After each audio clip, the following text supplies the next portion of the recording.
you believe them to be, it gets increasingly difficult in the face of a White House that says so many things that are unrelated to objective reality. Well, let me just get you on the record here. If this is, as some have suggested, an attempt by the president to silence his critics, will you be silenced? Oh, of course not. Aphasia hasn't silenced him But what either. did you But for do? a man who was so quick on When his you were feet, head of the it has CIA, become did you stop much, Trump? much harder to get When the he words was out. after you? I'm I glad you imagine, spoke up and I want to against ask him, this but sensitively, that did you when stop you him? can't speak so well, people who don't know you, don't know who you are, don't know what you can do, that they think you're dumb and they treat you like that. Has that happened? Not yet. Good. But Janine said, okay, you have to get a thing every time when you go to on the car, in her car, and she has a thing saying, I'm sorry, read this, please. So it's a card you can show someone? Yes. Mm-hmm. Maybe I can do it so it's not a problem, but maybe I can't. For example, the cops are, the cops, here, read this, please. Do you have it? What does it say? Here you go. So it says, please read this. I have aphasia from a stroke. Aphasia means I have trouble understanding you, reading, writing, and speaking. It is a medical condition. I am intelligent but need some help with language. This can be frustrating for me. And on the back it says, to help me, I may confuse yes, no answers. Give me a minute to respond. Shut off loud noises so I can concentrate. Ask me if I understand. Give me eye contact when speaking.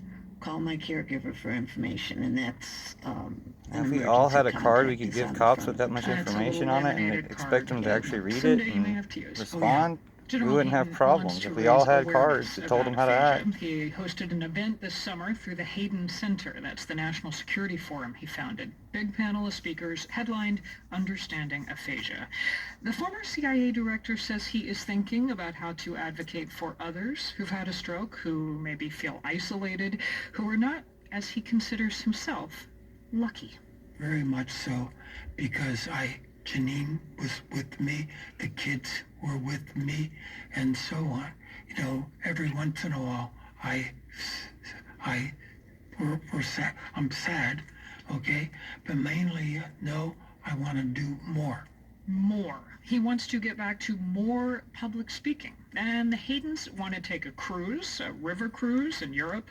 In the meantime, he is still working on his recovery, on coaxing the words out. Mike has trouble with numbers. That's one of the effects of aphasia for him. That doesn't affect everybody that way, but it does affect a lot of people that way. And so he often has to give his birthday when he's going to see a doctor or something, and he'll go March. He'll do 1, 2, 3. 1, 2, 3, 4, 5, 6, 7, 8, 9, 10, 11, 12, 13, 14, 15, 16, 17, 1945. And when he does that, he manages to get out the 1945, and I often say to people, aren't you glad he doesn't have to count for that number? By the way, that's only recently. Yeah. Okay? Because I couldn't do it. I can see the pride in your eyes. Yep. You had to fight to get there, and you did it. What else couldn't you do that I told you had to do before you came home from the hospital? Yeah. What's her name? You couldn't say your wife's name. No. So I told him he couldn't come home from the hospital until he could say my name. Now, I didn't really mean that, but he did. He managed to do it. Yeah. He did manage it, and I wouldn't bet against that cruise happening either.